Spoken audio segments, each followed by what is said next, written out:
Hello students, हम लोग आज chapter number 2 that is matter around us pure chemistry में स्टार्ट करने जा रहे हैं। इसके पहले हमने चैप्टर नंबर 1 में पढ़ा था कि मैटर इन आवर सराउंडिंग्स, जिसके बारे में हमने मैटर के बारे में पढ़ा था कि मैटर क्या होता है और मैटर को हम लोगों ने किस प्रॉपर्टीज के हिसाब से वहाँ पे डिवाइड किया था। तो एक बार दोबारा मैं शॉर्ट में रिवीजन करा दे रही हूँ पहले चैप्टर 1 का, कि जिसमें जो हमने डिस्कस किया था सबसे पहले वो क्या था हमारा मैटर। मैटर क्या होता था? Anything which occupies space and has mass in it that is known as the matter. कोई भी ऐसी चीज जिसके पास क्या हो, मास हो और वो कुछ स्पेस को ऑक्यूपाई करता है, तो वो क्या कहलाता था? आपका मैटर कहलाता था। ठीक, चैप्टर नंबर 1 में हमने मैटर को उसकी फिजिकल प्रॉपर्टीज के हिसाब से डिवाइड किया था। ठीक है, तो कौन कौन सी 3 फिजिकल प्रॉपर्टीज थी इसकी? Solid, liquid and gas. तो ये फिजिकल प्रॉपर्टीज के हिसाब से हमने मैटर को क्लासिफाई किया था। बट इस चैप्टर में हम लोग जो इसको क्लासिफिकेशन करेंगे वो रहेगा इसकी जो इस चैप्टर में हम लोग इसको क्लासिफाई करेंगे वो रहेगा इसकी केमिकल प्रॉपर्टी पे बेस्ड। यानी कि केमिकली जब आप मैटर को डिवाइड करने जा रहे हो या क्लासिफाई करने जा रहे हो तो मैटर की कितनी फॉर्म्स होती है वो हम डिस्कस करेंगे। तो जब आप केमिकली बात करोगे तो मैटर को हम लोग क्या करेंगे? डिवाइड या क्लासिफाई करेंगे 2 तरीके से। पहली चीज रहेगी आपकी प्योर और सेकंड वन आपकी रहेगी इम्प्योर। दोबारा मैं आपको बता दे रही हूँ, इस बार हम लोग केमिकल प्रॉपर्टीज देखने जा रहे हैं मैटर की, जिसके हिसाब से अगर हम क्लासिफाई करेंगे मैटर को तो वो 2 तरीके से रहेगा। एक रहेगा हमारा प्योर और एक रहेगा इम्प्योर। प्योर क्या होता है? Which contain one kind of atoms और मॉलिक्यूल्स। ठीक है, वो मैटर जो कि एक ही तरीके के एटम्स या मॉलिक्यूल्स को कंटेन किया होता है उसको हम लोग क्या बोलते हैं? Pure matter. बट जहां पर इम्प्योरिटीज होती हैं, मतलब कि contain different type of compounds, यानी कि जो डिफरेंट कंपाउंड्स होंगे उनके एटम्स और मॉलिक्यूल्स भी क्या होंगे? अलग अलग, यानी कि एक क्या कहलाएगा? आपका मिक्सचर। ठीक, तो यानी मैटर आपका 2 तरीके से क्लासिफाई हो रहा है। पहला आपका रहेगा प्योर और सेकेंड वन रहेगा इम्प्योर। अब ये जो प्योर होता है ये 2 तरीके से अगेन आप इसको क्लासिफाई करोगे। पहला आपका रहेगा एलिमेंट्स और दूसरा रहेगा कंपाउंड्स। दोबारा रिवाइज करवा रही हूँ मैं। प्योर जो होगा 2 तरीके से क्लासिफाई होगा, एलिमेंट्स एंड कंपाउंड्स। और जो इम्प्योर होता है उसको हम लोग क्या नाम देते हैं? मिक्सचर। और ये 2 तरीके का होगा आपका, होमोजीनियस एंड हेट्रोजीनियस मिक्सचर। देख लो आप लोग, ये है होमोजीनियस एंड हेट्रोजीनियस मिक्सचर। ठीक, अब 1 बाय 1 हम लोग इसको एक्सप्लेन करने जा रहे हैं कि ये एलिमेंट्स, कंपाउंड्स, होमोजीनियस और हेट्रोजीनियस होता क्या है। तो सबसे पहले हम लोग एलिमेंट्स के बारे में डिस्कस करेंगे। एलिमेंट्स क्या होता है? Which can not be broken down into simpler substances. Element उस तरीके का सब्सटेंस होता है जिसको आप मतलब सिंपल सब्सटेंसेस में दोबारा ब्रोक नहीं कर सकते, उसको दोबारा तोड़ नहीं सकते हो। ठीक है, फॉर एग्जांपल हाइड्रोजन हो गया, सोडियम का सिंबल होता है Na, कार्बन का सिंबल होता है C, ऑक्सीजन का होता है O। ये ऑलरेडी अपने स्मॉलेस्ट यूनिट में प्रेजेंट होते हैं और इनको आप लोग फर्दर और डिवाइड नहीं कर सकते हो। तो इसी तरीके से जब आप पीरियोडिक टेबल पढ़ोगे तो आपको उसमें कितने एलिमेंट्स देखने को मिलेंगे? 118 एलिमेंट्स। ठीक है, तो एलिमेंट्स क्या होता है? Which can not be broken down into simpler substances. For example आपकी बुक में भी दिया है copper, oxygen, iron, hydrogen, mercury etcetera. ठीक है, नेक्स्ट होता है आपका कंपाउंड्स। जितने भी कंपाउंड्स होते हैं वो सारे के सारे किसके थ्रू बनते हैं? एलिमेंट्स के थ्रू। जब एलिमेंट्स डिफरेंट टाइप के कंबाइन होते हैं तो किसकी फॉर्मेशन करते हैं? कंपाउंड्स की। लेकिन इनका जो कॉम्पोजिशन होगा वो हमेशा क्या रहेगा? फिक्स्ड रहेगा। इसलिए इसको हम कहते हैं have fixed composition and can be broken down into elements by chemical और इलेक्ट्रोकेमिकल रिएक्शंस। यानी कि इनका जो कंपोजिशन होगा वो तो फिक्स्ड होगा, लेकिन आप उसको केमिकल रिएक्शंस के थ्रू ब्रोक डाउन कर सकते हो। फॉर एग्जांपल जैसे कि वाटर का क्या होता है? H2O। कार्बन डाइऑक्साइड का हम लोग क्या लिखते हैं? CO2। ये क्या है? यहाँ पे आप देखो H2O में एक आपको एलिमेंट कौन सा दिख रहा है? हाइड्रोजन का। और एक एलिमेंट किसका दिख रहा है आपको? ऑक्सीजन का। इसी तरीके से अगर हम CO2 की बात करेंगे तो यहाँ पे एक एलिमेंट हमको किसका दिख रहा है? कार्बन का। और एक किसका दिख रहा है? ऑक्सीजन का। जब कार्बन और ऑक्सीजन 2 डिफरेंट तरीके के एलिमेंट्स कंबाइन हो रहे हैं तो किसकी फॉर्मेशन कर रहे हैं? कंपाउंड CO2 की। इसी तरीके से जब हाइड्रोजन और ऑक्सीजन कंबाइन हो रहे हैं तो किसकी फॉर्मेशन कर रहे हैं? वाटर मॉलिक्यूल्स की। जब आप इस पे केमिकल रिएक्शंस अप्लाई करते हो, जैसे कि CO2 है, तो अगर मैंने इस पे केमिकली कुछ पास किया तो हम इसको इजीली ब्रोक कर सकती हूँ C+O2, यानी कार्बन का एलिमेंट अलग हो जाएगा और ऑक्सीजन का एलिमेंट अलग हो जाएगा। तो this is called the compounds. Okay अब इसी हिसाब से आप अपनी बुक में देख सकते हो जो आपके एलिमेंट्स होते हैं, एलिमेंट्स को आप लोग आगे फर्दर क्लासिफाई करते हो किसमें, जो आपने क्लास 8 में पढ़ा हुआ है, क्या होते हैं, metals, non metals and metalloids. इनकी प्रॉपर्टीज आपको याद होंगी। मेटल्स क्या होते हैं, they are shiny, they are lustrous, okay, they have what, silver gray or golden yellow color, then they are the good conductor of heat and electricity, they are ductile, they are malleable। ये सारी properties आप लोगों ने class 8 में पढ़ी हुई है।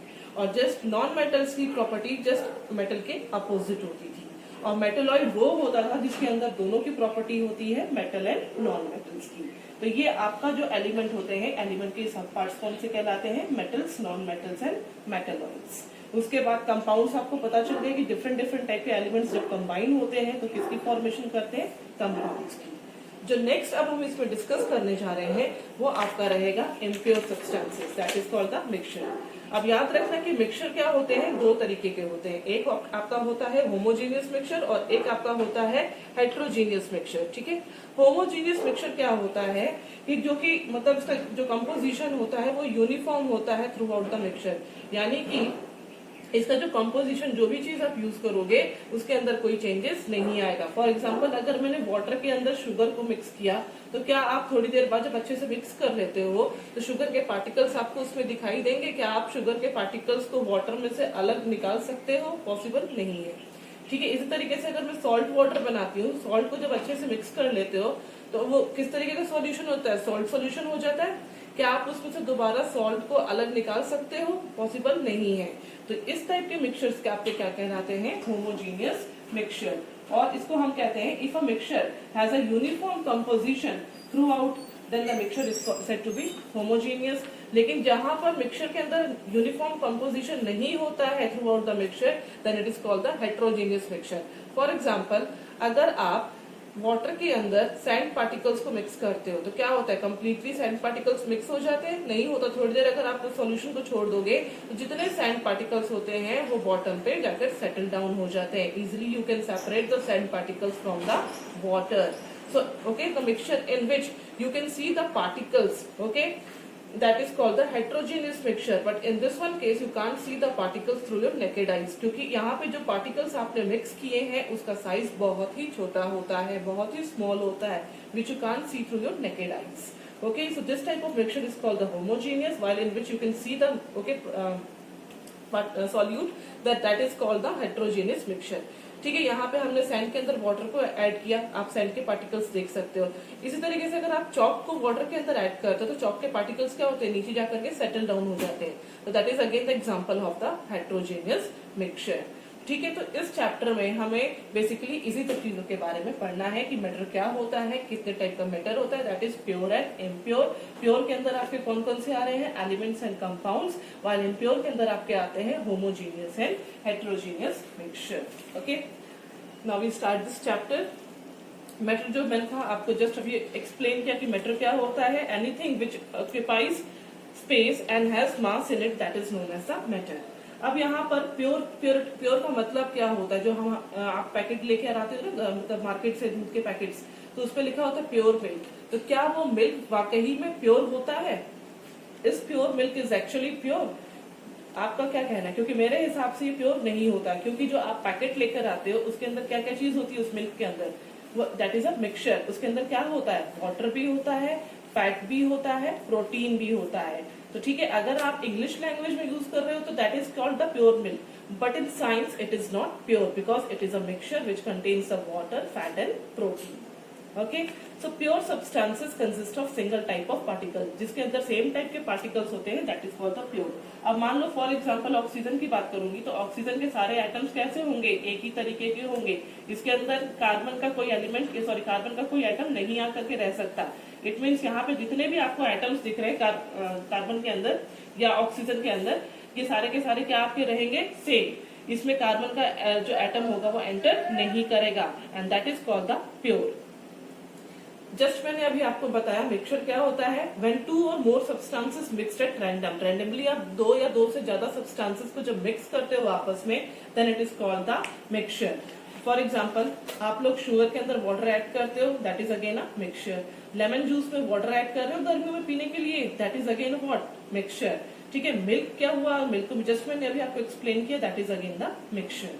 अब जो मिक्सचर होता है दो तरीके का होता है, एक होता है आपका होमोजीनियस मिक्सचर और एक होता है आपका हेट्रोजीनियस मिक्सचर। ठीक है, होमोजीनियस मिक्सचर क्या था अभी, if a mixture has a uniform composition throughout then the mixture is said to be homogeneous. इसकी जो कंपोजिशन होगी वो यूनिफॉर्म रहेगी, ठीक है, उसके अंदर कोई चेंजेस नहीं आएंगे कहीं भी। For example sugar plus water and salt plus water. But if a mixture has a non-uniform composition throughout and has physically distinct parts, physically distinct part का मतलब easily आप उसके particles को नीचे settle down होते हुए देख सकते हो, ठीक है, that is called the heterogeneous mixture. For example, sugar and sand. ठीक है, अगर आप शुगर और सैंड को मिक्स करते हो तो इजीली आप उसके पार्टिकल्स को देख सकते हो। आयरन फिलिंग्स और सल्फर को जब आप ऐड करोगे तो आपको इजीली उसके अंदर आयरन फिलिंग्स के पार्टिकल्स दिखाई देंगे।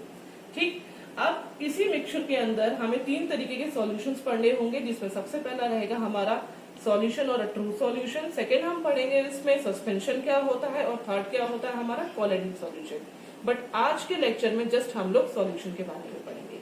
तो सॉल्यूशन क्या होता है, it is defined as a homogeneous mixture of two or more substances. ध्यान से पढ़ लो एक बार, होमोजेनियस यानी कि इसके अंदर जो पार्टिकल्स या जो भी आप मतलब सब्सटेंसेस को मिक्स करोगे वो इजीली एक दूसरे के साथ मिक्स हो जाएंगे, जिसको आप नेकेड आई से नहीं देख सकते हो। That is called the homogeneous mixture of two or more substances. अब इस सॉल्यूशन के अंदर दो तरीके की चीजें आती हैं, याद रखना, एक होता है सॉल्यूट और एक होता है आपका सॉल्वेंट। सॉल्यूट वो चीज होती है जो आप कम मात्रा में किसी सॉल्यूशन के अंदर ऐड करते हो, और सॉल्वेंट वो चीज होती है जिसके अंदर आप ऐड कर रहे हो। फॉर एग्जांपल, इस गर्मियों के मौसम में आप लोग शरबत पीते होगे, ठीक है, अब मान लो रूह अफ़ज़ा होता है, ठीक है, या फिर आप शुगर का ही मान लीजिए शरबत पी रहे हैं, तो जो शुगर होगा जो आप शरबत के लिए यूज कर रहे हो, तो शुगर को आप लोग एक्सेस में तो यूज नहीं करते होगे, 1 स्पून या 2 स्पून ही डालते होगे अपने ग्लास ऑफ वाटर में। तो जो चीज मतलब कम अमाउंट में आप डाल रहे हो that is called the solute. तो यहाँ पे सॉल्यूट कौन सा हो गया आपका, शुगर। और जो सॉल्वेंट किसके अंदर मिक्स कर रहे हो आप, पानी के अंदर, तो वो क्या होता है हमेशा लार्ज अमाउंट, 1 ग्लास पानी में आपने 2 चम्मच चीनी को डाला, तो चीनी क्या हो गई आपकी सॉल्यूट और सॉल्वेंट क्या हो गया यहाँ पर पानी। फॉर एग्जाम्पल सेकेंड हम यहाँ पे ले सकते हैं सॉल्ट प्लस वाटर। ठीक है, सॉल्ट क्या हो गया यहाँ पे अगेन सॉल्यूट, जो कम मात्रा में यूज कर रहे हो और जो ज्यादा में यूज कर रहे हो that is called the solvent. ठीक, अब इसी के अंदर कुछ टर्म्स आते हैं, उनको हम लोग 1 बाय 1 रीड आउट कर लेते हैं। सबसे पहला होता है सॉल्युबिलिटी। सॉल्युबिलिटी मतलब कितना आप किसी मतलब सॉल्वेंट के अंदर किसी चीज को डिसॉल्व कर सकते हो। The maximum amount of the solid that can be dissolve in a given amount of solvent. Maximum amount of solid मतलब वो सॉल्यूट जो आप मैक्सिमम क्वांटिटी में किसी भी सॉल्वेंट के अंदर ऐड कर सकते हो और कब तक वो ऐड होता है that is called the solubility. अगर शुगर को वाटर के अंदर स्टीयर करते रहो तो थोड़ा सा शुगर उसके अंदर मिक्स हो ही सकता है, सॉल्ट भी आप एक हद तक उसमें मिक्स कर सकते हो। तो वही मैक्सिमम अमाउंट जब तक कोई सॉलिड किसी सॉल्वेंट के अंदर मिक्स हो सकता है उसी को हम बोलते हैं सॉल्युबिलिटी। नेक्स्ट आता है इसी के अंदर दो तरीके के सॉल्यूशंस होते हैं, एक आपका होता है सैचुरेटेड सॉल्यूशन और एक आपका होता है अनसैचुरेटेड सॉल्यूशन। ठीक है, तो सैचुरेटेड सॉल्यूशन क्या होता है, a solution in which no more amount of solute can be dissolve at a given temperature.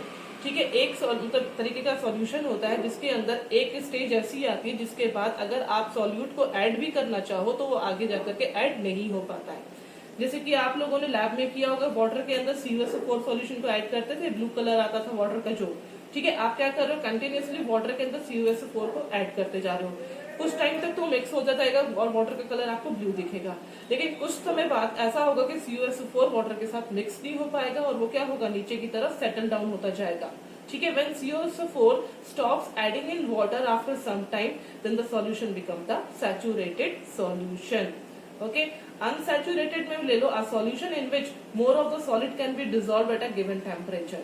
ठीक है, जब तक कोई सॉल्यूशन के अंदर या सॉल्वेंट के अंदर मिक्स हो सकता है किसी पर्टिकुलर टेम्परेचर तक, तब तक हम उसे क्या बोल सकते हैं अनसैचुरेटेड। ठीक है, फॉर एग्जांपल ग्लास के अंदर अगर आप नमक को सीधा लेके मिक्स करते हो तो मिक्स हो गया। ठीक है, एक कंडीशन ऐसी आएगी जब आप जो मतलब सॉल्ट था उसको जो अमाउंट था बढ़ाते जा रहे हो, और एक स्टेज ऐसी आएगी जब वो वहां पे मिक्स नहीं हो पाएगा।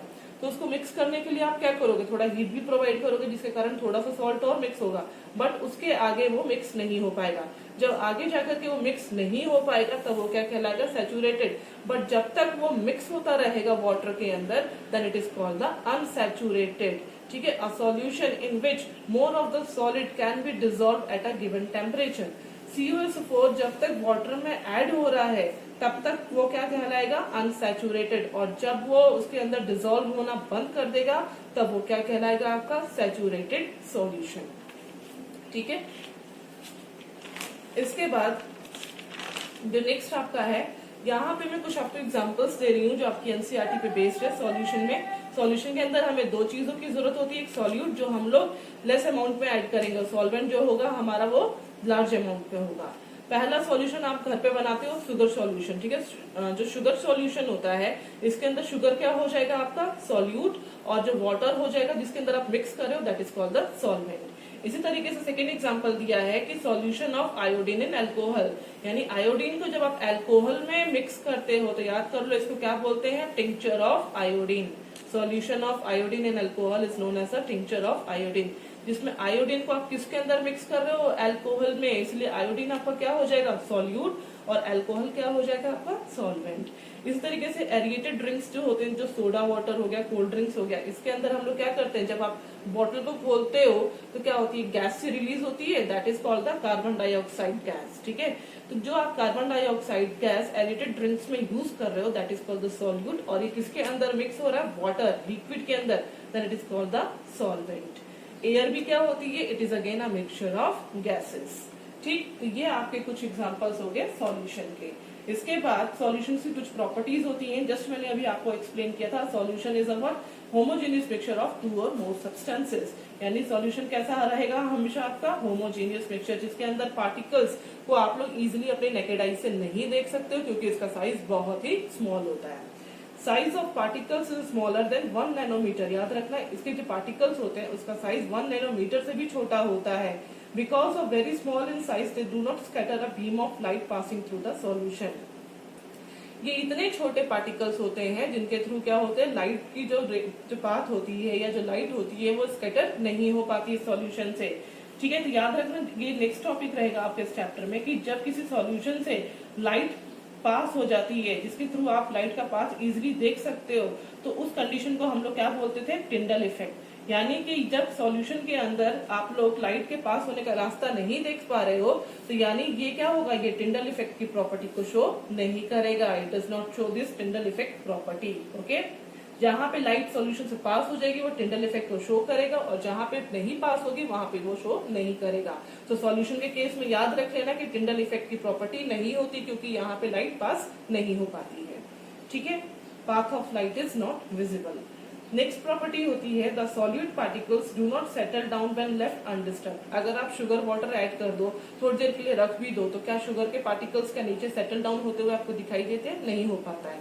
तो वही चीज है कि जब इसको आप बिना हिलाए भी काफी देर तक रख दोगे तो भी इसके पार्टिकल्स नीचे सेटल डाउन नहीं होंगे, that means the solution is stable. ठीक है, तो ये थे आपके properties of solution. So this much is sufficient for today, thank you.